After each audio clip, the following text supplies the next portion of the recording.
Aku sing lagi pertama kepetuk ini loh, yang dari Ponorogo ini loh. Dari Ponorogo. Ini loh, ini loh. Yang mana ini? Iya, ini. Wah, putra daerah. Nek ini orang beda. Nanti saka kana. Heeh. Baik aturan jeneng di Banten. Jeneng kata dak.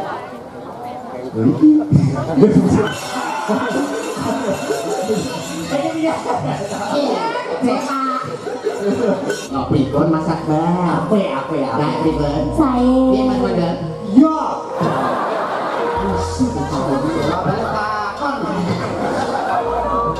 Umat sono-sono teman-teman. Sing kuali sungkem iki lho. Sing sungkem ki manten wedok.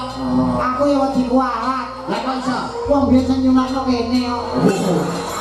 Penting aku. Ora apa-apa. Manten kakung sumungkem wonten ngersanipun temanten putri, sanalika temanten putri hangi dak konang anti goni deki njotipun temanten kakung tapi Aku betul.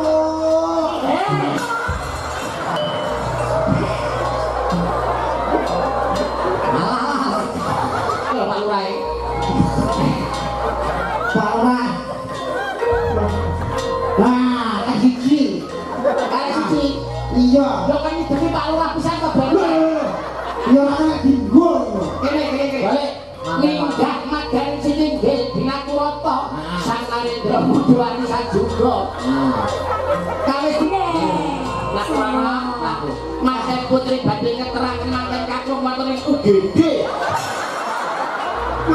Weh, wani buktinya nih ganteng kowe. Wani lho. Ya sampai pada masyarakat suara rakyat suara Tuhan. Pripun bapak-bapak, ibu-ibu? Urung takon sawu. Urung takon sawu. Ayo. Bapak-bapak, ibu-ibu, kula karo Mas Akbar ganteng ndi? Mondol karo abang ganteng pundi? Jujur wong sing kena dinyang mek kowe kok. Balik ke anggaran tuh. Perkara anggaran kok iso. Walah. Kowe digenderin lho. Pasti rada cedhak. Oke, enggak, oke, enggak. Iya.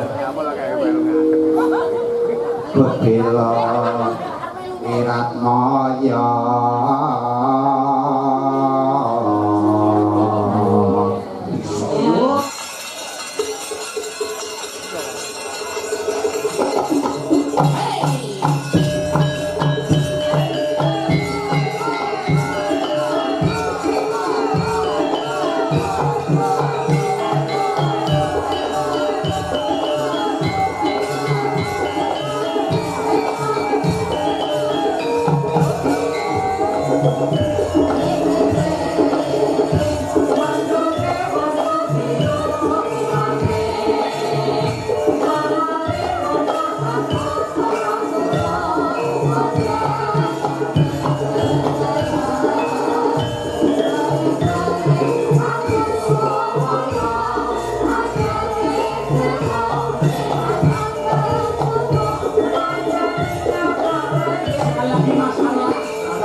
Wilujeng dalu Mas Akbar. Wilujeng dalu Mas Yudo. Alhamdulillah Alhamdulillah wa syukurillah saged kepanggih wonten ing Desa Grogol dalam rangka selang ageng. Selang ageng. Hebat luar biasa. Luar biasa Mas Yuda. Kula munggah panggung panggah dikawal karo Lin Mas tuwek. Limas ya Mas ya. 5 tahun wis alah kula pun teng mriki tanggapan nenten ping 6 sing awal nggih. Pak Dianto karo Tumingal.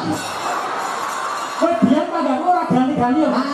Alah ngono kok ya ora pensiun lho. Wong untu ora duwe. Ya ngono kuwi biasane saya sepuh ki mergo saya ora neko-neko Mas. Saya ora neko-neko apa wong Pak Tumingal beli ra umum. Kok iso beli lho? Lah itu kan di samping dadi Limas. Beliaunya kan ya juga kadang dadi komentator bal-balan, komentator poli. Pingin akeh diserempet truk ngene iki. Oh Pak Limas kuwi? Pak Tumingal. Rencana Pak Tumingal ki ora komentator poli, ora komentator bal-balan, malah enek sing telepon arep digawa ning Iran.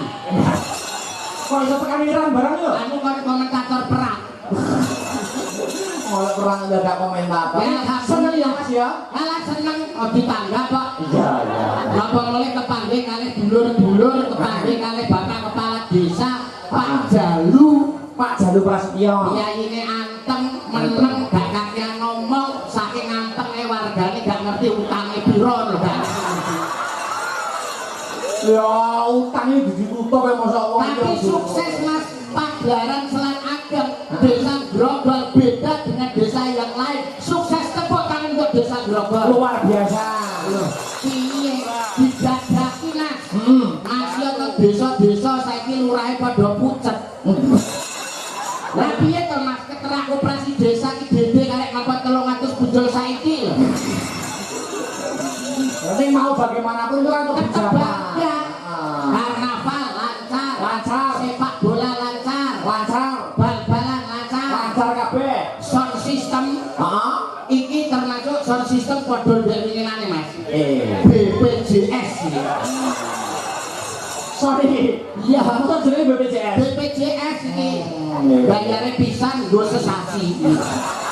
Ora ngono kuwi to.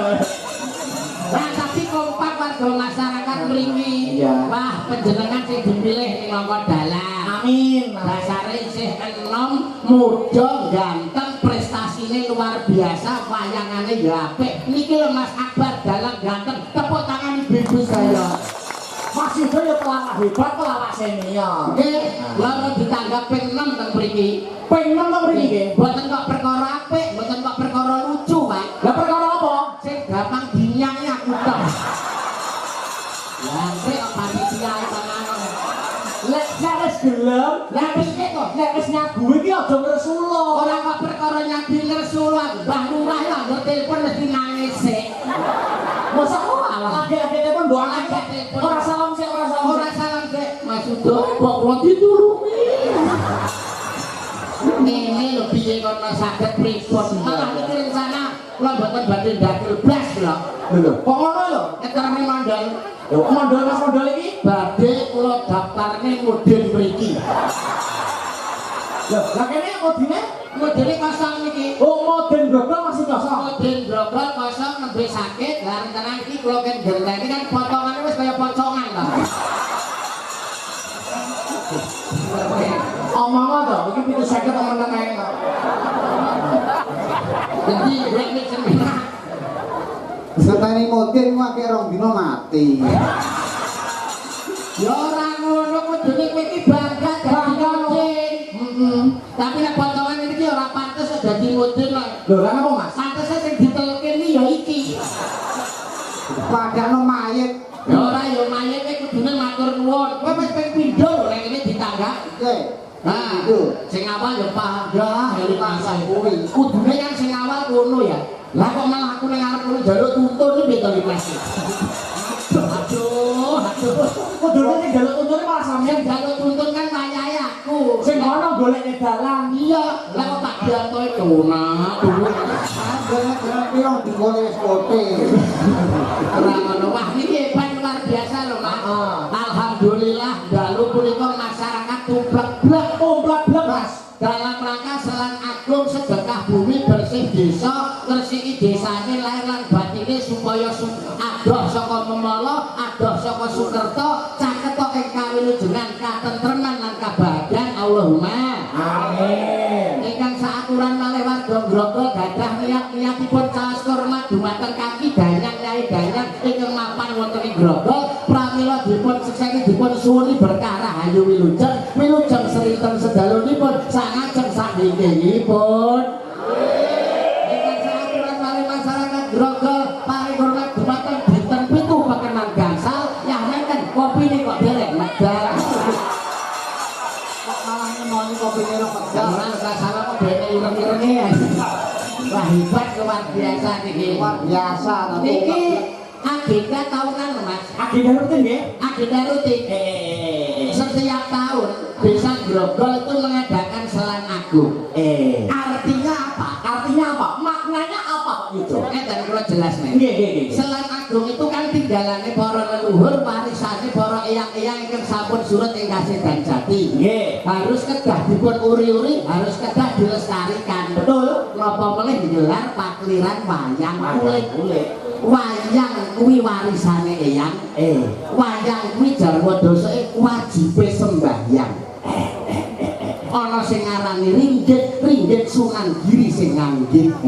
Dadi iki kabeh mengko filosofi ya, Pak. Filosofi mulane nanggap wayange dadi iki padha karo ninggali anak putu supaya paham dan ngerti dengan kabudayaan luhur. Iya. Termasuk nandur kebencian, nandur keapian. Mbah-mbah wis nate dawuh sapa sing nandur bakal ngunduh, sapa sing utang bakal nyaur, sapa sing gawe mesti nganggo. Lho hebat Grogol. falsafahmu ora kena dienggo patokan blas kok. Tak idoni lho iku kok malah. Kok iso ngidul Mau piye? Falsafah para leluhur sapa sing nandur bakal ngunduh. Nek ditelok banjir ya ngunduh. Nek dipangan mereng ya ngunduh. Oh, Sing utang bakal nyaur. alah kok kowe utang malah minggat. Sing gawe mesti nganggo. Wong duduk kubur kowe arep digoni dhewe. Wong duduk kubur ora mungkin digoni dhewe. Sing ra gawe teko luar iki tak. Ini iki lho bocah iki. Iki pepatah mbok Pak Yudo to. Iki pepatah tinggalane Mbah biyen lho. Para leluhur, para mintuna, para mumpuna ki wis paring dawuh dengan petuah-petuah seperti itu supaya awake dhewe ngleksanakne. Heeh. Wong bocah wae mbok nuntun masak bar kae. Lah iki lho. Piyaine gagah, ganteng, nganggo blakon ya ketok bagus. Kalau kowe ndas karo blakon gak rukun iki. Mas ngono kuwi sampeyan sebagai sepelane, sampeyan sebagai rekan kerjane mbok golekne blakon sing ukurane pas. Lah dadi iku kan bisa jatuh to Mas. Wong ben taun cuman mrene kok blakon karo ndas kok gak akur ki lho. Iki jane sing elek blakone apa ndase? Dasmu apa blakone? Loro kabeh. Kok loro kabeh iki lho. Wong iki mau kok omah ya pas kok. Lah bar tekan kene kok klodho. Bareng kan kene iki hawane adem, ndak ora mungkret. Apa enek Ndase sesuk. ndas mungker iki lho. Adem. Sing tak karepne nuwun sewu nggih Mas Akbar. Kados pundi Mas Yudo? Awake dhewe iki piyayi Jawa nyandang menganggo ngono dadi sarana membangun diri pribadi. Leres. Wong iki nek anggon-anggone apik mesti disawang ya ketok becik mergo ana pepatah ajining diri saka lati, ajining raga, Saka busana, ajining awak, saka tumindak. dene ya ngerti. Ya ngerti. Wong iki ajining diri, Saka lati, ajining raga, saka busana, ajining awak, saka tumindak. nyonto Mas Akbar. Iya. Ajining diri saka lati, lati suarane kepenak. Ajining raga saka busana, busanane ya besus, suarane enak, busanane apik, mula payune larang. Rungokno le ora kaya kowe 750 bensin golek dhewe. Jadi nek nganggo klambi apik, Ora besus, payune larang. Suara sing becik, payune larang. ora mesti. Apa iso ora mesti? Kowe ngerti sapi? Sapi nek klamben ora? Sapi ora klamben. Sapi nek suarane piye? Suarane yo wah ngono. Elek apa apik iki? Elek to. Lah sampeyan besar kok sapi siji payu 80 juta. Lah iki jangan besar ngene, payu 80 juta. Ngene iki aku ora trimo Mas, disepeleke. Dalan apa dene sapi iki lho. Wong edan kuwi. Wong jombong mah ora tak cucuk. Ya Allah, suman-sumun selamat. Basane ayo gale hasem enek ndas kok kaya kentang. Ngawur. Lah malah ibuku larane jare kaya latu-latu. Ya ngawur. Lah kok ngawur lho? Iki dudu kentang, dudu lato-lato. Lah iki apa? Iki ngono tahu bulat. Iki goreng jajan 500-an kasih buat dinas. Dengar biladas ngono sapa iki.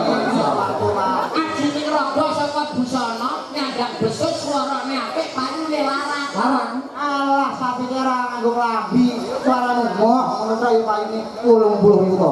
Iki 80 juta kayu. Ora kayu, Mas. Dasar pepatah sing lain Mbok kucing aja mbok bedake antara menungso karo kewan. Lah iki lho. Nek menungso karo kewan ya tetep jek aji menungsane kok iso. Kok iso aji menungsane? Lah menungso ki nganggo ciptaan Tuhan sing paling sempurna. Duweni akal, duweni nafsu. Lah, mbok padane karo kewan. Lho, menungso karo kewan iki malah jek aji kewan.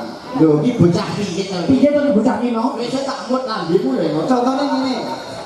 Wah, walet kae. Heh, Walet ilere sekilo 3 juta. walek ilere sekilo Sekilo payu 3 telung juta. juta ya. Dadak ilermu tak adono. Sopo ngaji. Si aji Cek kok masih do aku dipadane sapi sampean padane malah. Padane walek iki Kurang ajar, kurang ajar. ya Allah Gusti, ya nek walek ilere sekilo. sekilo 3 juta. Lah nek ilermu apa payu sapa sak luku. Ilere sampean malurah sampean badan. Aja meneh kok karo kewan. Lah karo apa? Karo kentang iki lho si aji kentang awak. Lho, Mas Akbar. Lah iya. Wong awake dhewe karo kentang kok jadi kentang. Kalah si aji kentang. Masa menungso padane badane karo kentang lho. Sampeyan karo kentangnya segengusa Mas. Kok iso? Kentang diade karung dipikul gone pasar dinyang wong. Lah nek sampeyan dipikul sapa yang menyang? Batangnya. Kurang ajar Mas. Kurang ajar. Masa ada masa ada gelang Jatuh, dipikul. ada diri jatuh. Lho ya belang dipikul. Balang dipikul. Si aji kentang. Nuwun sewu Mas Akbar. Ora terima bilane Mas. Sesama seniman, sesama budayawan, padha-padha golek ekonomi nang isore terap. Ora terima aku. Ora terima. Ora terima. Bilane aku Mas to. Ya bener kaya ora trimo. Kenapa? Aku ya ora ngirim. Maksudnya ora terima karo omongan kowe. Saya punya argumentasi lain. Apa? Dalang iki ya, sebutane wae Kiai Dalang. Lah iya. Dalang kuwi tugase ngudal piwulang. Piwulang sing becik ayo dienggo, sing ala ayo ditinggalno. Mula sinebut Kiai Dalang. Dalang kuwi dalang sing abot. Wong lok-lok ning Abot yo suwengi lho. Abote dalang iki ndi apa yang musuhi gamelan? Apa napa gebok? Wah, teko-teko kare nunggu karo. Oh, ngono 50 dina ora oleh. Kabeh. jatuh harga diri ya. Ayo, Abot to. Dalang iki kan melek. jabone apa turu? Jabone malah tak iso. Nyuara terus, nyuara terus. Nyuara. Lah sijane apa bisu? Wong yo nyuara tak iso. Oh iya iya. Wah, Ini lho. Ini lho Mas Beki. Jelas lho. Ben coklat lele iki ben. Suwe tak panak no lele tenan ndas kowe kok. Ini cerita karep lekor saya Mas. Abote dalang iki kok ora perkara usung-usung gamelan, nata debok, ora perkara kuwi Mas. lah perkara apa? Sukses dan tidaknya pagelaran malam hari ini kuwi tergantung dalang. Betul nek kuwi Ora iso. Ora iso. Suksese Pagelaran pagelaran bunyi ora perkara dalang, Lah perkara sapa? perkara genset. Kok iso duta densen lho? Enak dalange, Heeh. enak yogane, enak sindene, ora enak jensate, arep garingan.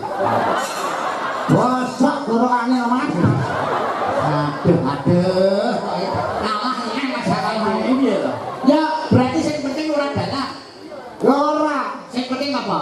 sing penting genset. Nek ngono sing penting ya ora genset ya Mas ya. Mungkin no, apa? Sing penting solar. Nek genset nek solar apa arep mbok uyui genset. Solar. nek ngono sing penting ora ning salat tok. Sing penting apa? Sing penting pom. Beto, bayangan dong, tekan pom barang lah. Lho piye ngono? Masa? Enek solare, enek pome, nyambung lagi. Ngono karo brambang. Ya enak lah. Berarti sing penting apa mau? Pom.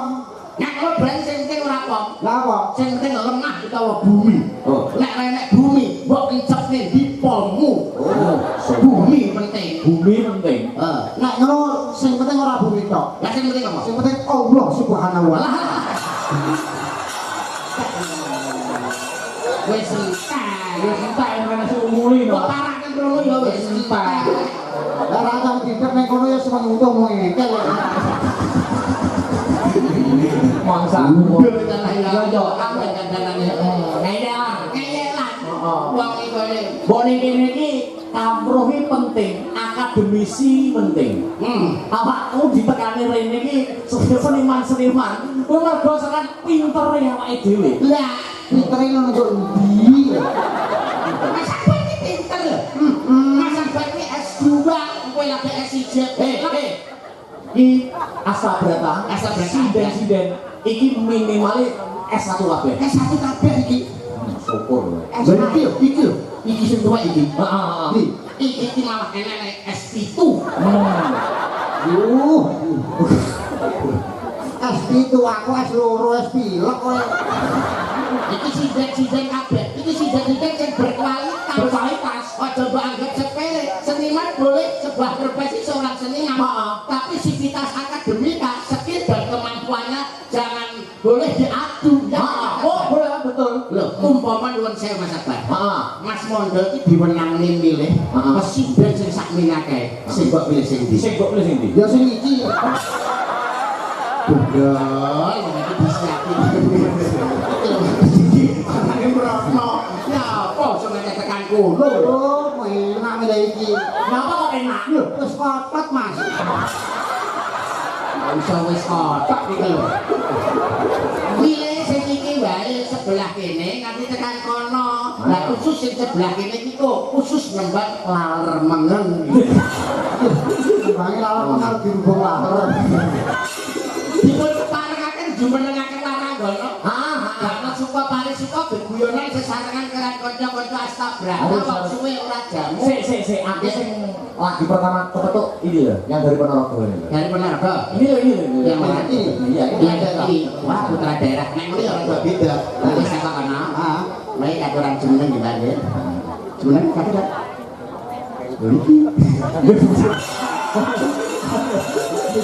Ini dia. Iya, desa. Iki kok isa. Saking Ponorogo nggih. Iya. Diaturi jumeneng Lagi pisan iki petok kula di dhisik nih. sepate beda. Napa iki? Sedurung tamu kadung sumawana betri ing tenggang dalu punika keparengan derek hanggar-hanggar swasana lumantar Astabrata. Jenenganipun pisangat mojo temanten kekalih yen kinandra pandaya cantuk ingkang punya jroning balutan kodhok ora. Ya.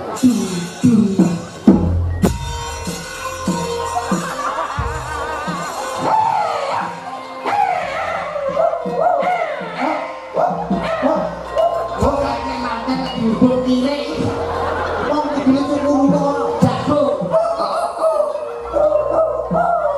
Saking kono. Aku dari sini. Manten Yang putri, begini. sampean manten putri. Oh, nge. Kowe manten kakus.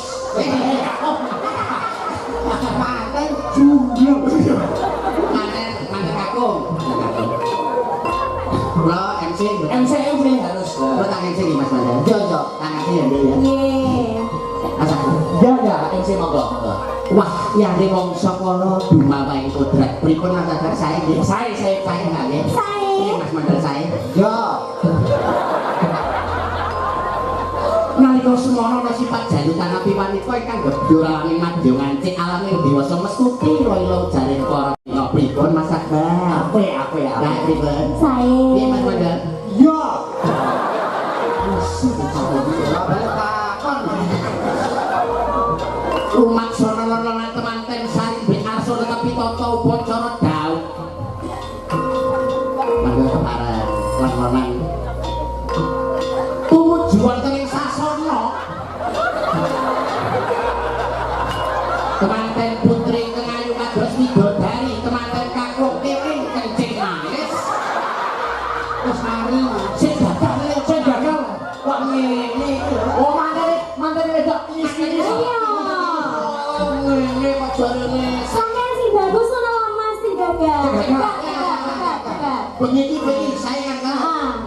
Adianto lho.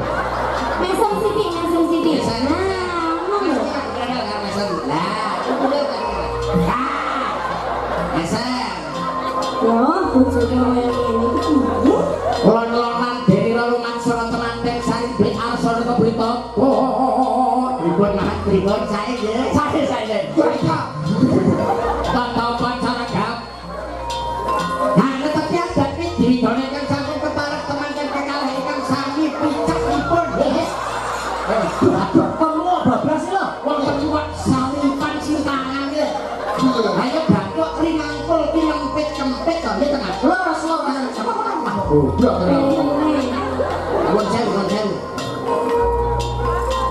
Gambar sawakan nggih. Sawakan. Wah, di sini dipotret dijanoki. Tradisi. Makanya sakit paske matane. Mata. Lah niku mboten beto. Rasa Mboten beto. paske matane. Para banter ae nduk ra apa-apa. Bener. Lon-lonan dene lolongan sorot tam. Ribun mas saya. Sarimbe. Asal tepe wacara dapan po ing catur mitra handaya kala baya pangari bawa sakala kumlawe astane. Hambalan kakal kabar kakal. Sabar. Wis sama ngono tak urung. Lah jare mripate wae. Itu mata.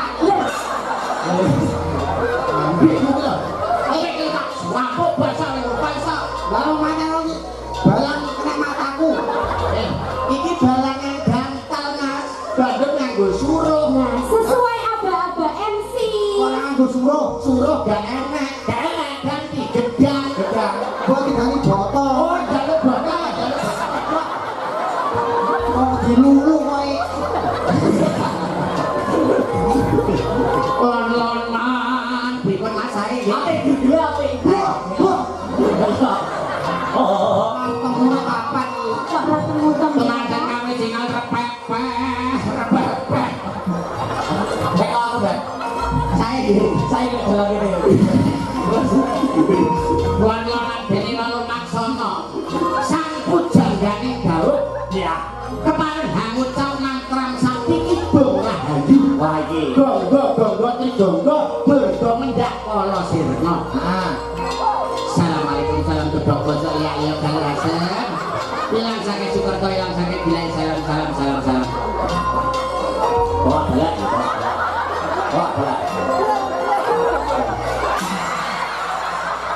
Wes lang balak. Wes kok balak. Ambene adus. Lon-lonan dene lolo maksono sak ngandhap. Pripun Mas? Sae. Karo agung penganten ngoni diberkah pangestu suwu kemboten. Wale.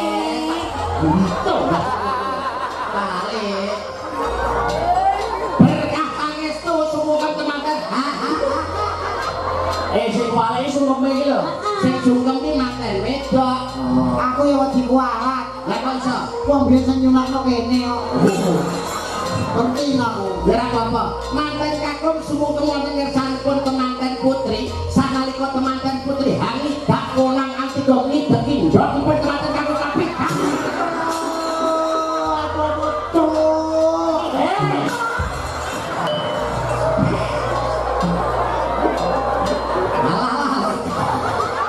Masa terus deteng. Lah yo. Piye? Ngapa rasane piye? Delok lho sing.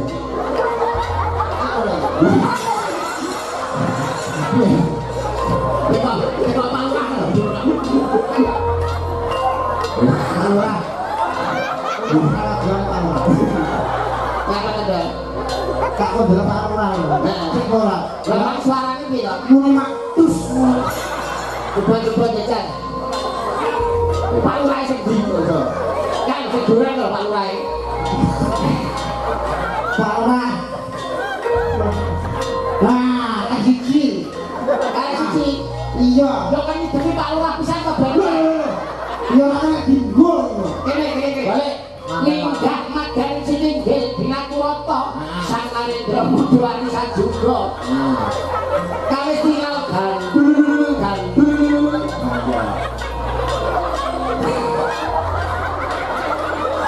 Amit-amit jangan bayi. Ampet loro. Lumaksana begandengan asta datang dinggang sarika pitara sastra. Minggah madani Siti Bedina turut manten putri. Aku sing gandeng. Lah ora aku. Manten putri badhe ngeteraken manten kakung wonten ing UGD. Manten anyar kowe. Lah manten anyar penyakitan lho iso. Kan ora. Napa? Enten kamar kosong. Ari apa? Lho, barang anyar yo langsung. Langsung. Begandengan asta manten sanjek pinunggel gamelan Lokananta. Oh. Sak dadi manten. Sah di manten. Kosong. Masa anu bojoku kaya ngono. Sing dikaro apane? Anu iki nih, sirahe. Lho, ora ngerti. Ora ngerti khasiate. Napa? Kowe ora ngerti khasiate ndas dulu. Apa? Tak duwe bengi iki. Apa? Khasiate ndas dulu kuwi nek ngisor ora ngapasi, nganggo sing dhuwur. Kok apane, Dok? Ya diusap-usapne. Ah, bosok kowe kok iso. Ketembangan, ayo, nembang. Bang. Jenengan apa Mas Mandal sing gandrung? Ayo. Mas Mandal. Mas Padang digandrung. Iya. Alase apa slendro pelok? Apa Mas? Mumpung pelok. Wajah mau pelok iya. Ora slendro ae to, tapi slendro. Hah? Slendro ae lho. Itu. Slendro duwe tamu sari Debagong, tapi slendro. Tidak gitu Mas. Hebat nak. Diagem to. Bakon iki. Bakone dikupone larang-larang iki digo sing beses ora. Aku rasane piye mau aku ya Mas? Manten anyar mesti rasane mau wae. Lah kene kuwi lho. Sane boten klodo, ngeten nak kaya bunta dewa. Ya iki werkudo. Nah, kan. Sinebut Ya, nek. Sembarang wis ayo. sinebut pahlawan putri. Suarane apik, Mas. Tapi raine sing elek. Nek pengen apa ya dicek kono. Lek mapalan pirang dina Mas? Hah? Lek mapalan pirang dina? Yo wis enek 3 tahun. Tak kira 6 dina bae malah 3 tahun. Tahun lapal-lapal lah. Ya, ayo. Sriuning mustika Tuban. Semalah dengan loja-loji. Enggak Juli. Seribu ning mustika tu. Marahi. Ora. Arep marahi. Ora. Kaya pinter-pinter dhewe Apa marahi. ini betul? Aku ya sabar. Sriuning mustika Tuhan. Tuban. Tuhan. Tuban. Wong Tuban yo anu nyembah Tuhan. Dan ngomongane kok lunyu men ratu tikus sih dan. Betina mangan lumut ben. Ketoke blamane kok kurang. Kurang-kurang. Bareng tengah jen. Oh iya. Ngeten sae.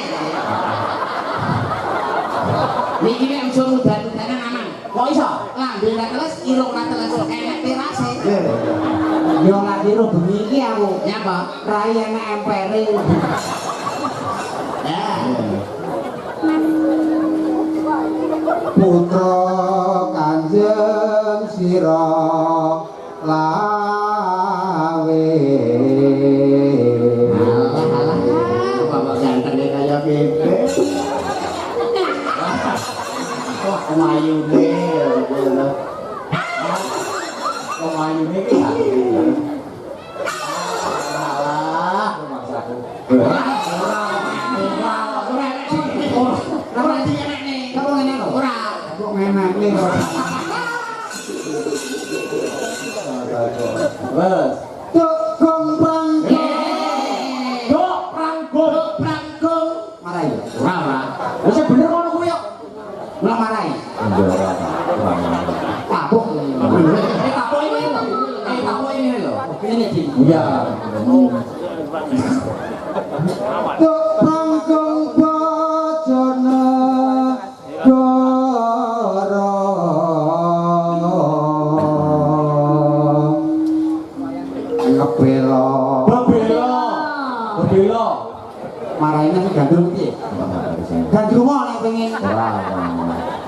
silah ganteng ora di pacar.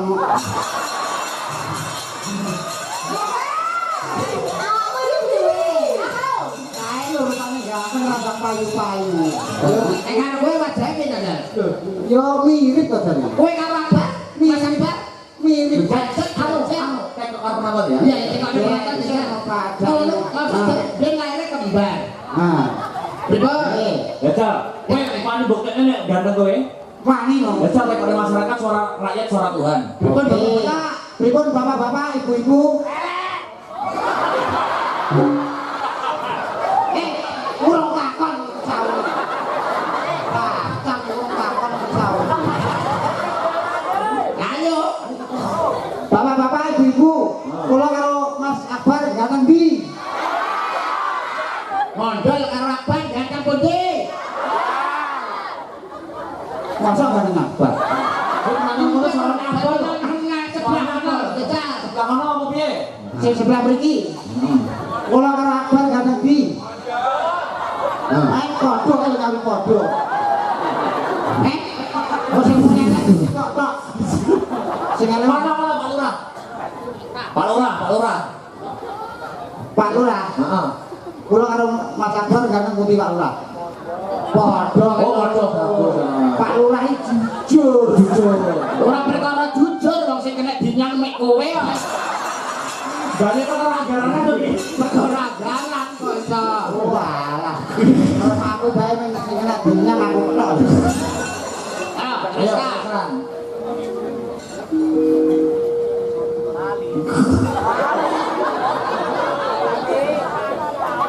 Bebela pirat moyo. Dipasti. Bebela Kowe digenderin lho, Pasti digenderin. rada cegah. Oke, ngejak aku gender. Iya. bebela pirat moyo.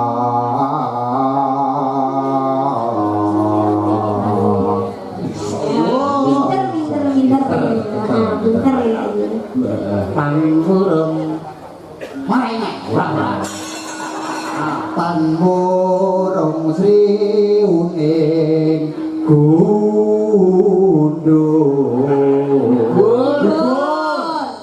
Gugur terus dipotong rambutnya, tadi gundul.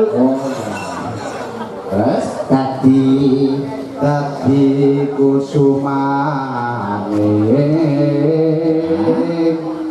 bangsa.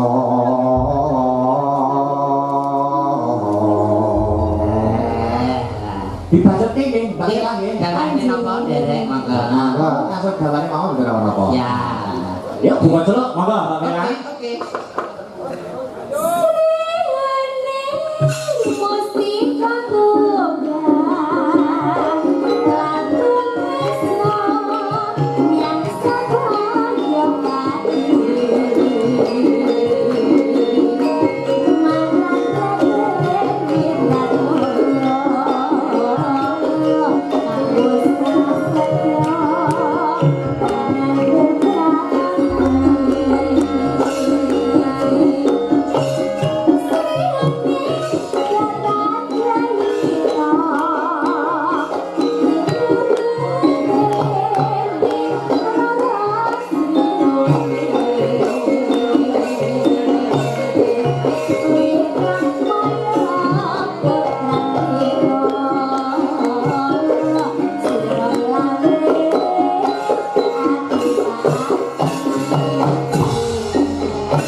Thank you.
Ndeke